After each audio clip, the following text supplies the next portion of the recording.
है एवरीवन, स्वागत है आपका स्ट्रेटजी क्लासेस में। सब्सक्राइब कर दीजिए और www.strategyclasses.in यहाँ पर जाकर आपको करंट अफेयर्स के बहुत ही बेहतरीन नोट्स मिलेंगे। एग्ज़ाम ओरिएंटेड और रेलेवेंट, सिर्फ 10 से 15 नोट टॉपिक होते हैं डेली के, तो बहुत ज़्यादा अननेसेसरी मगिंग नहीं करनी पड़ेगी आपको और सारे इंपॉर्टेंट चीज़ें कवर हो जाएंगी। This is my WhatsApp number 89 202 17 028 89202 17028। So if you have any difficulty, study related issues, you can always contact me here. So शुरू करते हैं आज के current affairs. Madagascar has declared a state of emergency for how many days? ठीक है, अभी हुआ क्या है, मेडागास्कर में स्टेट ऑफ इमरजेंसी डिक्लेयर करी गई है। क्यों करी गई है आपको पता है? वेस्ट एशिया में कॉन्फ्लिक्ट हो रहा है। स्ट्रेट्स ऑफ हॉर्मुज को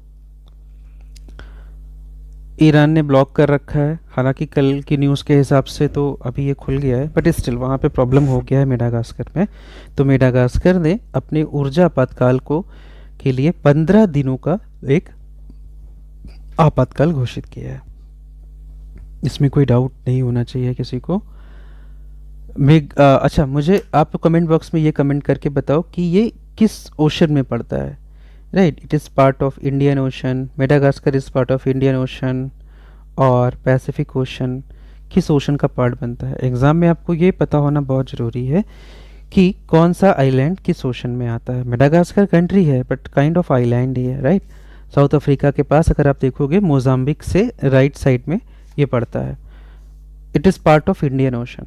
ठीक है, सो अब चलते हैं नेक्स्ट। आर्टेमिस 2 मिशन के बारे में बात करेंगे। ऑलरेडी मैं इसके बारे में काफ़ी कुछ चीज़ें आपको बता चुका हूँ। अगर आप प्रीवियस लेक्चर्स देख रहे हैं तो वहाँ पे आपको मिल जाएंगी। कल ही इन्होंने एक लॉन्गेस्ट फारदेस्ट डिस्टेंस फ्रॉम अर्थ का रिकॉर्ड बनाया था। ठीक है, अब इन्होंने एक नया रिकॉर्ड बनाया है कि पहली शिप टू कॉल इन्होंने करी है इंटरनेशनल स्पेस स्टेशन के साथ। ठीक है, इंटरनेशनल स्पेस स्टेशन के साथ इन्होंने पहली शिप टू कॉल करी है। ये पहली बार ऐसा हुआ है। It is a crude mission. आपको पता ही है कि 4 लोग गए हुए हैं। 4 में से 3 यूएस के हैं और एक कनाडा का है। कनाडा का जो गया है बंदा, उसका नाम बहुत इंपॉर्टेंट है, जेरेमी करके कुछ उनका नाम है। So Artemis 2 mission fly by mission है। थोड़ा सा और डिस्कस कर लेते हैं उसको। Artemis 2 mission fly by mission है, मतलब मून के आसपास ये करेगा, लैंड अभी नहीं करेगा। इसका अल्टीमेट ऑब्जेक्टिव क्या है कि वहाँ पे टहलें, ठीक है, और उसके बाद अल्टीमेटली मार्स पर जाने की तैयारी कर पाएँ वहाँ के एक्सपीरियंस को लेकर। अब आगे चलते हैं, अगला क्वेश्चन देखते हैं। साइक्लोन 4 के बारे में बात करेंगे। तो पहले मैं आपको डिटेल्स में कुछ बता दूं, उसके बाद हम डिस्कस करेंगे क्वेश्चन आंसर। पहले साइक्लोन 4 है क्या, इसके बारे में डिस्कस कर लेते हैं। तो साइक्लोन है क्या? It is a joint special force exercise. India और इजिप्ट की मिलके एक एक्सरसाइज है जो ये करते हैं। ये एक्सरसाइज जो होती है 9 अप्रैल से लेकर 17 अप्रैल तक करी जाएगी। 17 अप्रैल तक करी जाएगी। कहाँ पर करी जाएगी? अंशास करके एक जगह है, अंशास, ये है इजिप्ट में, वहाँ पर करी जाएगी। इसका ऑब्जेक्टिव क्या है? ऑब्जेक्टिव है कि सिंक्रोनाइज करने हैं ऑपरेशनल प्रोसीजर्स को। कुछ और बता देता हूँ, ये एक्सरसाइज जो होती है वो अल्टरनेटिवली होती है। जैसे 2023 में हुई थी, जो साइक्लोन 1 हुई थी वो हुई थी 2023 में जैसलमेर में। साइक्लोन 2 जो हुई थी वो हुई थी अंशास में, इजिप्ट में। तीसरी जो हुई थी साइक्लोन तीसरी 2025 में, वो हुई थी महाजन फील्ड फायरिंग रेंज जो है हमारी, वहाँ पे हुई थी। और अब चौथी जो हो रही है वो फिर से अंशास इजिप्ट में हो रही है। मतलब ऑल्टरनेटिवली एक बार इजिप्ट में होती है और एक बार इंडिया में होती है। तो इस बेसिस पे अब हम इस क्वेश्चन को करते हैं साइक्लोन 4 के बारे में। इंडिया और इजिप्ट की हो रही है, ठीक है, एनुअल एक्सरसाइज है, ठीक है, इस बार हेल्ड इन इजिप्ट हो रही है। तो ये सारे के सारे क्वेश्चन इसमें सही हैं। अब आगे चलते हैं।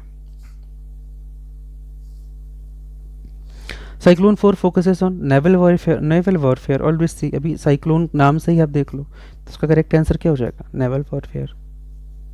चले नेक्स्ट क्वेश्चन पे। पीएम मुद्रा की हम बात करेंगे। तो पीएम मुद्रा जब मोदी जी आए थे, है ना, जब मोदी जी आए थे तो उन्होंने काफ़ी सारी स्कीम्स लॉन्च करी थी 2014 में आने के बाद, उसमें से एक पीएम मुद्रा थी। पीएम मुद्रा के बारे में थोड़ी बात कर देते हैं, फिर इससे रिलेटेड क्वेश्चंस हम सॉल्व करेंगे। चलो पीएम मुद्रा के बारे में बात करते हैं। तो ये गवर्नमेंट की फ्लैगशिप की स्कीम थी जो कि मोदी जी ने लॉन्च करी थी 8 अप्रैल 2015 को। 8 अप्रैल 2015 को क्यों लॉन्च करी थी? हर चीज़ का एक पर्पस होता है, तो इसका पर्पस क्या था? कोलेटरल फ्री लोन देना था। कोलेटरल फ्री लोन देना था। कोलेटरल पता है आपको? जैसे आप करो कोई चीज़ उधार लेने जाते हो तो आपकी जैसे आप सोना गिरवी रखते हो, तो वो गिरवी रखने वाली जो चीज़ होती है उसको कोलेटरल कहते हैं। लेकिन जब प्रधानमंत्री मुद्रा योजना आई तो उन्होंने कहा कि नहीं, कोलेटरल नहीं रखना है, इसकी कोई ज़रूरत नहीं है। बट ये लोन हम देंगे किसको? ये हम लोन देंगे नॉन कॉरपोरेट को, नॉन कॉरपोरेट को, नॉन फॉर्म्स को, ऐसा नहीं है किसानों के लिए नहीं थी ये, और माइक्रो एंटरप्राइजेस को। ठीक है, आज की डेट में देखें तो पीएम मुद्रा योजना को 11 साल हो गए हैं 8 अप्रैल 2026 को, और करीब 40.07 लाख करोड़ रुपए का डिसबर्समेंट किया जा चुका है। तो अब इस नॉलेज के बेसिस पे हम आगे के क्वेश्चन को करने की कोशिश करते हैं। चलो, तो 2015 में लॉन्च हुई थी, ये ठीक है। कोलेटरल फ्री लोन दिया जाना था, ये भी ठीक है। 10 से ज़्यादा साल हो गए, ये भी ठीक है। तो ऑल 1, 2 एंड 3 इसमें करेक्ट है। अब आगे चलते हैं। मुद्रा का टारगेट क्या था? गवर्नमेंट एंटरप्राइजेस थे, कॉरपोरेट सेक्टर थे, लार्ज एंटिटीज थे, या नॉन कॉरपोरेट स्मॉल बिजनेस थे? अभी मैंने आपको बताया कि इसका टारगेट जो था वो नॉन कॉरपोरेट स्मॉल बिजनेसेस थे। नेक्स्ट पे चलते हैं। मुद्रा टोटल डिस्बर्समेंट टिल डेट कितना हुआ है? अभी मैंने बताया था आपको 40.07 लाख करोड़ का टोटल डिस्बर्समेंट अभी तक किया जा चुका है। डीप सी रिपोजिटरीज की हम बात करेंगे, तो पहले तो हम बात कर लेते हैं डीप सी रिपोजिटरीज की, उसके बाद में क्वेश्चन सॉल्व करेंगे। तो अभी सेंटर ने डेजिग्नेट किया है, एक है भावसागर, BHAVSAGR, भावसागर रेफरल सेंटर है कोची में, और दूसरा है अघरकर रिसर्च इंस्टीट्यूट पुणे में। एक मिनट दीजिए।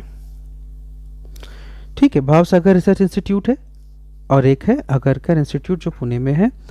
तो उनको डीप सी रिपोजिटरी किया है अंदर बायोलॉजिकल डाइवर्सिटी एक्ट। आपको पता है बायोलॉजिकल डाइवर्सिटी एक्ट कब आया था? ये है 2002 में आया था। और इन्वायरमेंट का एक बहुत ही इंपॉर्टेंट क्वेश्चन बनता है ये। तो डीप सी रिपोजिटरी के बारे में हम बात करेंगे कि कोची पुणे या कोची पुणे, तो कोची वाला जो है वो है भावसागर, और अगरकर रिसर्च इंस्टीट्यूट है पुणे। अगरकर रिसर्च इंस्टीट्यूट 2002 का मतलब यही है कि ये इसको किया है बायोलॉजिकल डाइवर्सिटी एक्ट 2002 के हिसाब से।